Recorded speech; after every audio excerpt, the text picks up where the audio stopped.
বজালিৰ বাংলিপাৰাৰ মদন গোহাঁই থান সত্ৰত চুৰিকাণ্ড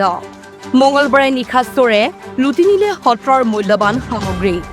বহুকেইখন শৰাই পিতলৰ সামগ্ৰী চুৰি কৰিলে চোৰে চুৰি কাৰ্য ধৰা পৰাৰ ভয়ত চোৰে চিচি কেমেৰা ভাঙি কেমেৰাৰ হাৰ্ড ডিস্কো লৈ যায়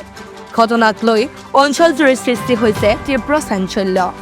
উল্লেখযোগ্য যে ইয়াৰ পূৰ্বে চোৰে 4বাৰকৈ চুৰি কাৰ্য সংঘটিত কৰিছে এই সত্ৰখনত ব্যুৰ' ৰিপৰ্ট তেজছ লাইভ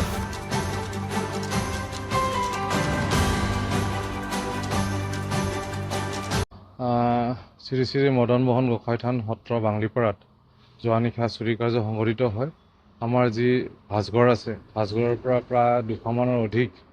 শৰাই আছিলে পিতলৰ শৰাই সেই শৰাইবোৰ গোটেইবোৰ লৈ গৈছে চিচি কেমেৰা আছিলে চিচি কেমেৰাবোৰ ভাঙি পেলাইছে আৰু এটা চিচি কেমেৰা লৈও গৈছে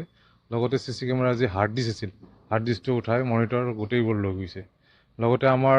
যিটো ভঁৰাল ঘৰ আছে ৰান্ধনী ঘৰৰ লগত ভঁৰাল ঘৰ তাতো আমাৰ কিছু পিতলৰ সামগ্ৰী আছিলে মূল্যৱান সামগ্ৰী আছিল সেই আটাইবোৰ সামগ্ৰী লৈ গৈছে আৰু আমাৰ কাৰ্যালয়ৰ যি আলমাৰী আছিলে গোটেই তালা ভাঙি লণ্ডভণ্ড কৰিছে আৰু যি কিছু বস্তু তাৰ পৰাও লৈ গৈছে তাৰমানে চোৰে আৰু এইবাৰ নহয় চোৰে প্ৰায় 4-5বাৰ চুৰি কৰিলে আমাৰ চ'লাৰ লাইটৰ যিবিলাক ডাঙৰ বেটেৰী আছিল সেই বেটেৰীবিলাক আগতে চুৰি কৰি লৈ গৈছে দানপাত্ৰ আছিলে দানপাত্ৰৰ পৰা টকা পইচা লৈ গৈছিলে আৰু আপোনালোকে অসমৰ আটাইবিলাকে মানুহে জানেই এই সত্ৰখনতে এবাৰ সত্ৰৰ নামঘৰৰ মণিকূটৰ ভিতৰতেই গৌমুণ্ড থৈ গৈছিলে দুৰ্বৃত্তই গতিকে আমি তাৰপিছত নতুনকৈ নিৰ্মাণ কৰিছিলোঁ এই গোটেই নামঘৰটো গতিকে আমি দেখিছোঁ যোৱা 4-5 বছৰৰ ভিতৰত 3-4বাৰতকৈ অধিক চুৰি কাৰ্য সংঘটিত হৈছে গতিকে আমি আৰক্ষী প্ৰশাসনক অনুৰোধ জনাইছোঁ যাতে পেট্ৰলিঙৰ ব্যৱস্থাটো অলপ বেছিকৈ কৰে ইয়াত আৰু লগতে আমাৰ জিলা আয়ুক্ত ডাঙৰীয়াকো আমি অনুৰোধ জনাম যাতে ইয়াতে হাই মাৰ্কছ এটা পাৱাৰ লাইট এটা দিয়াৰ ব্যৱস্থা কৰে যাতে আমি পোহৰ হৈ থাকে গোটেই ৰাতিটো তেতিয়া হয়তো আমি ভাবোঁ যে চোৰবিলাক অকণমান এই ক্ষেত্ৰত চুৰ কৰাৰ ক্ষেত্ৰত আমি বন্ধ কৰাৰ ক্ষেত্ৰত আমি সফল হ'ম। নমস্কাৰ, মই নামঘৰীয়া। মই আহি সোনকাল লগে লগে খুৰ্কি জাং দি দৰ্জা ছিঙি থৈ দিছোঁ।